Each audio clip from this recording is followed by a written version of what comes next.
Hey, Crystal Maiden here, and now we're finally going into the Dreamcast era.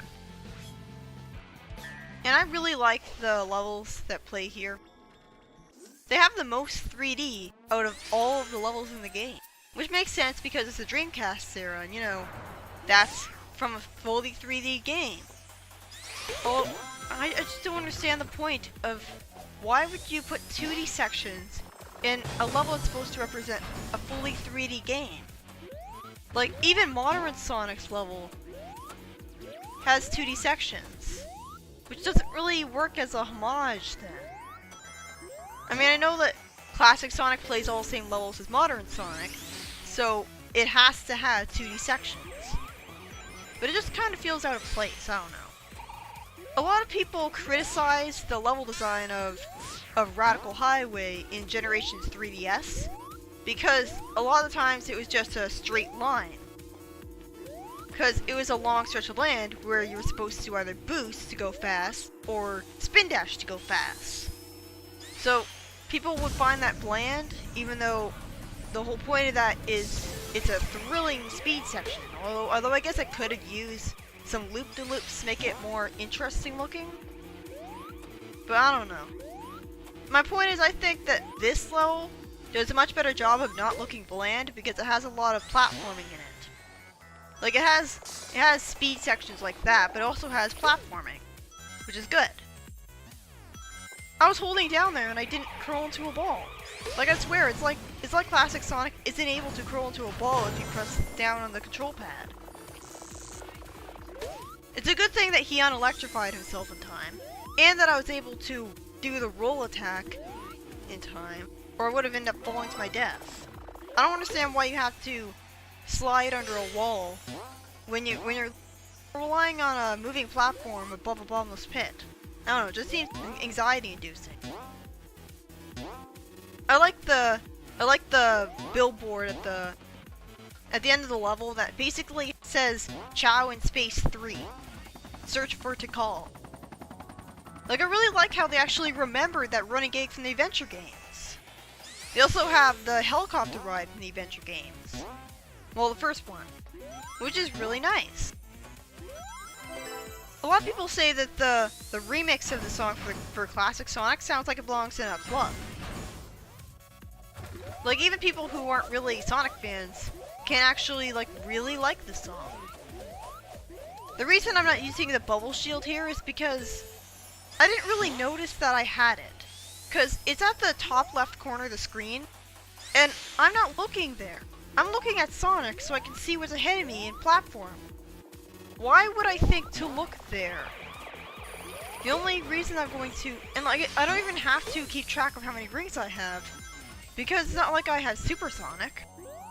So, why would I ever notice that bubble shield is there? Yeah, and see, there's a Chow in Space billboard. Like, I really like how they actually remembered that. Like, that was a running gag from 1998. But yeah, I just don't understand why they do the elemental shields like that. Like, they're equipable skills. I think it would have been much better if they were item monitors that you could see in the levels themselves. I don't understand why they're just restricted to skills, and you don't just start out the level with them already activated, so it's easy to not get that you have to press Y to activate them. And you lose them if you get hit, but thankfully if you die, then they come back, so that's good. The bubble shield is actually good, unlike in Sonic 3 and Knuckles, because it actually gives you height. For some reason, if you have the athleticism skill equipped, that gimps it, which is arbitrary programming. But yeah, like the bubble shield, it actually sends you at the maximum height with a single bounce, rather than being extremely pace breaking because you have to stand still in one spot and bounce twice in a row before you can bounce high enough. The bubble shield can be used for skipping past a lot of the level design. It's really cool. The flame shield has the same problems as the original one.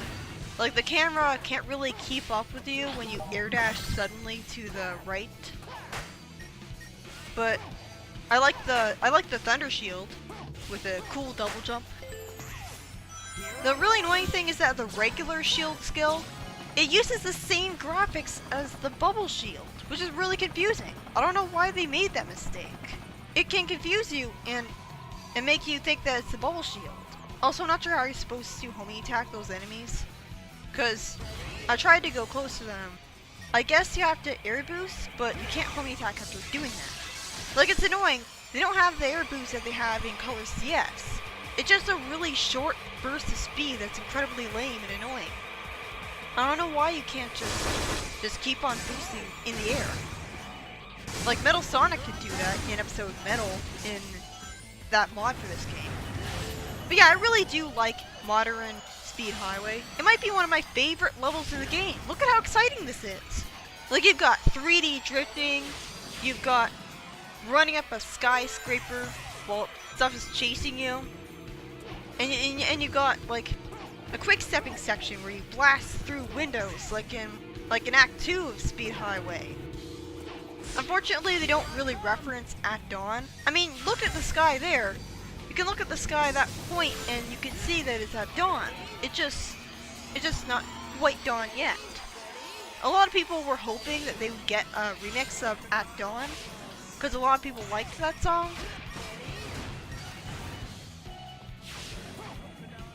I don't know how you're supposed to jump high enough to get up to that red ring. See, if you had the spin dash jump here, you'd probably be able to jump high enough because you jump just as high out of a spin dash as you do normally. But when you're boosting, your jump is horribly gimped. Not as gimped as with... Like Classic Sonic's jump is also pretty gimped compared to his Genesis counterpart, which can kind of throw you off. But yeah, like, I don't understand why they brought back the Lightspeed dash, but made it really lame because it's restricted to only certain flowy trails of rings. Why didn't they just put the spin dash on the Y button and allow you to do the spin dash jump and have open level design like the adventure game so you can take advantage of shortcuts for that? Like, I don't understand why you can't just have adventure-like level design, but also have the boost and drift. Thanks for saving me, Sonic. It was scary in the dark, but you finally have subtitles here. Unfortunately, the subtitles are turned off by default, unlike in every other game ever. Hey, is it me, or did you get a new haircut? So, she looks like an idiot here. Hmm. What was the point of making that cutscene?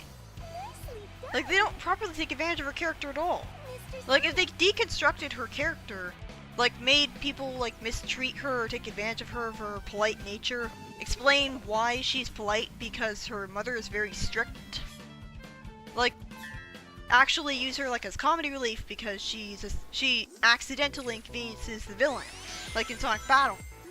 Like, they can make Cream a good character if they actually deconstruct her character, but that is just having her there. Like, the characters, they just stand around in the hub world and do nothing. And I'm sorry, but I refuse to believe that that's how they would act. Like, especially since, like, you see them in the missions, but they're just an inconvenience to Sonic, because they're, like, racing them and inconveniencing him when he's just trying to get the keys to get to the boss fight, because the game decides to pad itself out by forcing you to do missions that don't really have anything to do with anything. Like, why is Sonic doing these missions? Like, if a character has a boss key and that's why you need to beat character missions, even though you can skip character missions if you want, then why didn't the characters just give you the boss key to begin with? But yeah, I don't buy that the characters would just stand there and do nothing in the hub world. Like, they don't even have cards with them so they can, like, play Go Fish or something. Like, I don't know why you can't just play as them. But yeah, Classic City Escape is it's good. It has a lot of fast sections and satisfying platforming. And it has this! That gun truck is very good for providing tension and excitement. Like, in fact, this is actually more exciting than the modern version of this level, because they're always worrying that the gun truck is going to hit you.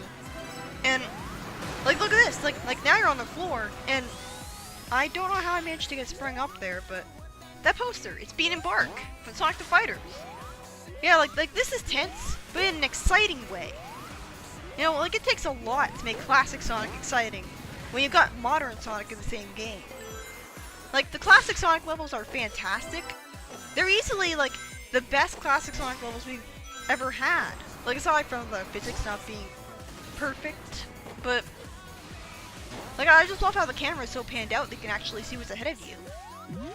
I think I wouldn't have fallen to my death there if I had actually known how to do tricks off ramps. Because the thing is, they arbitrarily change the controls on you when it comes to doing tricks off ramps on a snowboard. Apparently you're supposed to know that you have to press the A button on the ramp, and that's how you do a trick on a snowboard. Now, if you have controller hints on, then it tells you that, but apparently it also has... Oh yeah, here's the missing Ray and Mighty poster. I don't think it's nearly as good as just having them in the game. Like, apparently there's this one guy who actually told Sega that they should do that. So, props to him, but I think I would have preferred to actually have them reappear. Like, you know, like that would have been a lot more exciting for an anniversary game. And like, there's Fang. But he's on a poster. Again, I think it would have been much better to have Fang actually show up, since he's a much better character than like Big the Cat. And again, this is the definition of exciting. This is really cool. I don't really like the Cityscape remixes. Like, again, I don't like how the auto-tune is singing. I don't really like how they sing too fast. Like, I think the original was perfect the way it was. Like, have one remix, but there's no reason that you can't just, like, just have the original there, but very slightly different. Like, I don't know. But yeah, like I mentioned earlier that they don't have subtitles on by default, which is kind of an inconvenience for me. Another problem with the story I have is like they could have very easily justified Classic Sonic not talking with literally just a throwaway line from Tails saying, "Oh, he has laryngitis, so he can't really talk right now." Like, it would have been that easy. Why couldn't they just explain that instead of having the normally chatty hedgehog be uncharacteristically silent? Like, what, is he shy? This is the best that snowboarding has ever controlled in any Sonic game ever. Like, it was... Like, this is fantastic. Like, you can drift on the snowboard. Like, this is amazing. Like, it is really impressive how smooth it controls. And, like, you can actually snowboard on top of these things. On top of these power lines. And, like, the level design is so much more dynamic. And it has turns and dynamic camera angles. Like, this is so much more exciting than the snowboarding in the original Cityscape. Sometimes the level design reminds you of it, and sometimes it's a deviation from the original, which is good. I like that. And you have an actual 3D section that is open. Imagine that. Although it's not really about platforming because you can just mindlessly homie attack and that's how you get over here. So, and I don't really like this because there's all sorts of walls stopping you. It's not really built for the boost. Like, you want to boost ahead, but you're just going to boost into a bunch of walls. This is nice though. Like, in general, this is another fantastic level. I like all the 3D sections and how exciting they are. I don't think it's quite as good as Speed Highway, which is one of the best levels in the game. But that makes sense because it makes sense that the Dreamcast era levels in this game are a steady decreasing quality because that perfectly represents how the Dreamcast era steadily decreasing quality as it went to Sonic Adventure 1 to Sonic Adventure 2, which is only a third of a good game, and then you come to Sonic Heroes, which pads itself out by making you replay every level 4 times. I mean, I'm planning to actually play it later. I mean, I'll have my own ways of playing it, but I don't know. I'll see about that. Maybe it's not as bad as people say it is. But yeah, this is really cool. Especially this. I mean, like, this is really exciting. This is a very memorable set piece. And it actually spices things up by making buzzsaws there. Although, it goes on for far too long. Like, it takes an entire minute, which is way longer than it took in the original game. And I feel like you hit dash pads and they just automatically... I feel like it's not nearly as exciting as when the gun truck showed up in the Unleash project in Annabeth Day. Here, just kind of like you're just holding the boost button and you're just guaranteed to avoid the buzzsaws. I don't really feel like it's all that challenging. Like with That a Bad Day, I really felt like I needed to get all the quick stepping right. But yeah, this is pretty cool. Like you're on a wall or something, the camera is a little tilted, and then boom, he just drives right into it. I'm not really sure how this makes sense in universe. Like, did Eggman brainwash the driver of that truck? Like, who was driving that truck? Was it a robot? And something I also didn't bring up earlier was, like, you're smashing through cars that are driving through the city.